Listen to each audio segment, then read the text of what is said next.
Aw. Good morning. I am Casey McLean. It is Saturday, July 12th, 2025, and this is my second vlog. So, a lot of people ask me what the secret is to losing 132 pounds and getting muscle and working out so much. I'll let you in on it. It is not motivation. Motivation does not exist when you're 260 pounds and you're trying to lose weight. Doesn't exist. I had zero motivation. The key is discipline. You have to have discipline in everything you do. It's the making yourself do it when you don't want to do it, the consistency. You have to refuse to lose. You have to refuse to quit. You have to accept the grind. You have to embrace the suck. I have enjoyed this journey, but it has been very, very disciplined. I'm disciplined in everything I do, whether it be my emotional health, my fitness, my mental health, my spiritual health. You have to be disciplined because you just don't feel like doing it all the time. When I was 260 pounds, I think I mentioned this before, I had plantar fasciitis in both of my feet. I had sciatica going on.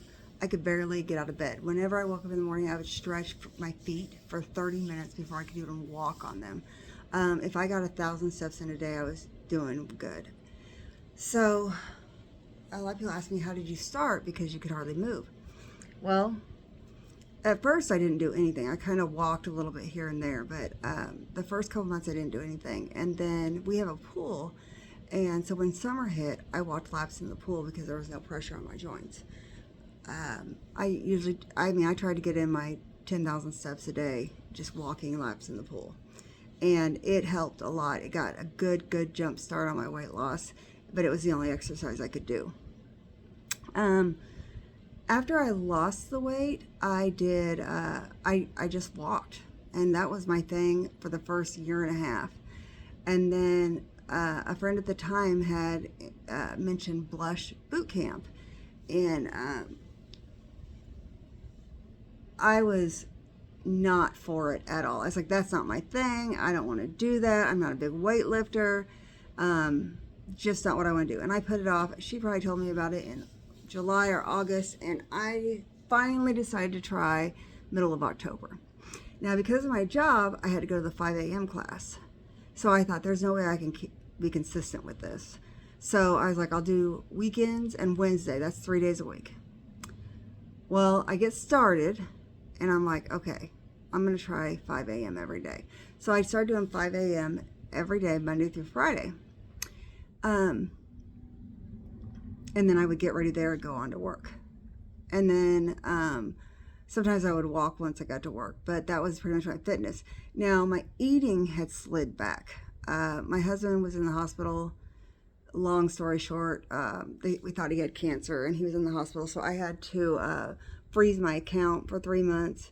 So by last Christmas of 2023, I was about 203 pounds. So I'd crept back up. I wasn't 260. I'd gotten down at one point to 165, but I'd crept back up to 203. So I decided to put in the work, and I got very disciplined. I was going to Blush at about 3:30 in the morning and walking and running before Blush. And I did that all the way through last fall. Got off this last 70 pounds, and then I started focusing more on toning, which you can see I got quite a bit of muscle going on here. And then I got down to, I'm down to about 128 pounds now. I'm doing a fit model competition in November, and November 15th at Harrah's, and I have a coach. And so now I'm doing Blush as my cardio and weights as my workout. So I do weights 5 days a week, and then I go do Blush 5 days a week. But at Blush, I just do real light weights, high reps. So that's been my thing. And you know, it's funny because I've got a 6-pack now, and a lot of people ask me, what do you do for your abs? What do you do for your abs? And I'm like, I don't do anything. because of the way she has me working out, my body fat percentage is about 13%, and you can just see my muscles. So they just happen naturally. I can honestly say I'm in the best shape of my life at 47 years old. When I was in my 20s, I did a low-fat diet, and I got down to about 123 pounds, but I had no muscle. I ran and ran and ran, didn't hardly lift, so I was just skin and bones. There was no definition in me. That diet was really, really hard on my mental health because I couldn't eat, and I felt deprived constantly because food had always been my emotional support. So I really had to wrestle with that, I guess you could say. I have been an alcoholic. I have been a smoker. I have been a food addict. So I totally get the needing advice, something to do. Now, to relax myself at night, I do a little bit of tincture right before I go to bed, and shopping has kind of become my emotional support, and I'm working on that. I really am. But like anything else, it takes discipline, it takes work, it takes effort.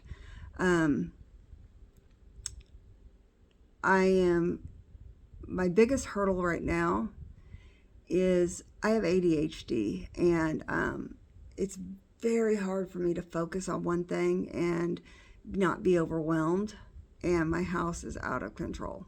I mean, there's no bugs or anything, but the mess is terrible because I just, I'm so overwhelmed by it. I can't get going. And like, when my husband was in the hospital, we had a deep clean done on the house. Well, they found black mold under our entire floor in the dining room and the kitchen, and they had to tear it up, and it's just never gotten under control since we tore the floor up. So I'm working on that. I actually have a friend that's helping me with that. Sometimes just having somebody to support you can get you through it. But as far as my working out goes, I'm very disciplined, and I do it alone. There is nobody pushing me. There is nobody there. It's me against my mind. It's not me against my body. It's me against my mind, and pushing and pushing and pushing. I guess it comes down to, what do you want and what are you willing to sacrifice? Because a lot of people say, when I tell them what I do, that, oh, I can never get up that early. Yes, you can. You have the same 24 hours in a day that I have. You just don't want to. And that's okay. If that's not you and you don't want to put in the work, that's fine. I know for myself, I cannot work out at night. I will talk myself out of it every single time, even like past 8 a.m. and I'm already working in my head trying to talk myself out of it. So I really have to push to get there at 5 a.m. Every morning. And then once school starts, I'll have my weights and blush, and I'll be up at 2:30 a.m. Now, granted, I will be in bed by 7 o'clock at night, but I'll be up at 2:30 a.m. I'll be at the gym by 3. I'll be at blush by 5, and I'll be at work by 9. And that's my day, Monday through Friday. It'll be what I live, breathe, and do 5 days a week. My recoup time is Saturday and Sunday, and I have gotten to where, at first I hated those days because I felt like I needed to do something, but now I treasure them, and I'm like, okay, this is a day for my body to rest. Now, right now it's summer, so I kind of flexible schedule because I'm a teacher. But so right now I'm doing 6 or 7 a.m. classes and going to the gym about 4 or 5, and that is working pretty good for me. But I know I'm gonna have to get super disciplined once school starts because I'm gonna have to put in the grind. I've got a competition in November. I want to do the best that I can do. It's me versus me. It's not me versus anyone else. But I want to be able to do my best, and I want to know that I put my best effort in. People are like, well, why are you doing this? I want to one time see how far I can push my body and what I can do. I know that once the weight and the size you get down to in a competition is not natural, and you cannot maintain it. You can't live in prep life. And actually, my coach is going to work with me for a month after the competition to do was called reverse dieting. So she's going to help me slowly, gradually fall back into where I need to be. I'm really comfortable. My waist is like a 27 inch, or it was, and I'm really comfortable with that. All my clothes fit. Now I'm down to about 25.5 inch waist. So, but I know I won't stay there. That's just for now. And so I'm not going out buying new clothes or anything like that, even though I love to shop. Clothes Mentor, all the way. Love that store. So you really have to be in tune with yourself and know what you can deal with and what you can't deal with, and what you can accept and you can't accept. My whole life, I felt like I was never enough, not smart enough, not pretty enough, not thin enough, not enough in any way, shape, or form. Because that's kind of what I was taught as a kid. And, oh, sorry, that was the cat. And so I grew up believing that. I think I mentioned this in my last video, but I was bullied really, really bad at school. I weighed like 135 pounds starting 7th grade. I was like 5'7". I was going through puberty way before anybody else was, getting the hips, the boobs, all that stuff. And the first day of school I walked in, and I thought I looked good. You know, I was 5'7", 135 pounds, didn't think I was fat. And all the boys started mooing at me. And this went on for the next 2 years. I had a boy that sat behind me in class. He was popular. He picked on me relentlessly. I went to sit down one time, and he stuck a sharpened pencil under me. Nowadays, that would be like a big deal. But back then, bullying wasn't really a thing. It was just something, you know, it wasn't really a thing. And so school was not a safe place for me. I had a pastor yell at me at my church that I was very involved in. And so church was no longer a safe place for me. My dad was very, very hard on me growing up. And so home wasn't my safe place either. I wasn't beat or anything like that. My dad was just a tough person. And so I didn't have any place where I felt like I could just put my guard down and relax. I hid in my room a lot because I felt safe. I felt safe there, and I just had to deal with myself. I read a lot of books, and I started to eat a lot. But I wasn't really heavy because I was in sports. So by the time I got to my freshman year of high school, I was like 140 pounds. But I was pretty thin, 140 pounds. I was almost 5'8". And they still mooed at me. They picked on me. My only wish when I went to school was that I'd just be left alone. And that didn't happen. So,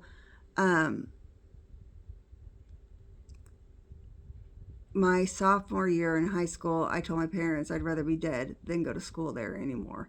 And they let me change schools. And it did get better. I was so starved for attention, though, because I had no friends. I didn't have anybody I connected with, that I know the reason I didn't have a lot of friends by this point was because I was annoying. And it wasn't that I wanted to be that way. I just was so starved to fit in. And I just wanted so badly to have friends and people to hang out with. And, you know, and then my now husband was also my high school sweetheart. And we got together when I was 15 and a half. And not only was he, or is, drop dead gorgeous, but he just loved me unconditionally, told me I was beautiful all the time, made me feel special. So for the first time in my life, like, I felt good. Like, I felt like, wow, maybe there isn't something wrong with me. And you know, we ended up breaking up when I was 19, and we got back together and married when I was 38. But yeah, he was the first person that made me feel good about myself, and he still does. Now, when I was 260, I was beautiful, and when I'm 128, I'm beautiful. He never picks on me. He never has said anything negative about my size, whether it be thin or big. I'm always beautiful. I'm always perfect. He's a wonderful person in that aspect. And when we got married, we were both alcoholics, and we've worked very hard to get sober. We've had some slip ups, but I think we're on the right path. And progress is work, and sometimes it's setbacks. But that being said, I literally, that's when I became an alcoholic, was in 2012 when I had a gastric sleeve. I got down to like 175 pounds, and from like 250 to 175 pounds. But I was so miserable because they took my vice away, my food, and I wasn't prepared for it. So I started drinking. I had some other things going on in my life that were high stress, and I started drinking a lot. Wine was my first thing, and then it was whiskey and Diet Coke. So I became a full-blown alcoholic. I gained all the weight back. I got back up to 260 was my highest. It was within 2 years of the surgery. I didn't keep it off hardly at all. It was the biggest waste of money. I know it's great for a lot of people and works out really well, but for me, it was just a huge waste of money. I was not able to lose substantial amounts of weight and maintain it until I found keto. Whether you like keto or not, that's fine. I've sustained a keto lifestyle, somewhat of a keto lifestyle, for 5 years now. So it works for me. If it doesn't work for you and you like low carb or low fat, whatever floats your boat. I mean, whatever gets it done. For me, I just have more energy with a keto lifestyle. So I am going to work on my poses for my competition today, and I hope you all have a fabulous day, and I will see you soon. Bye.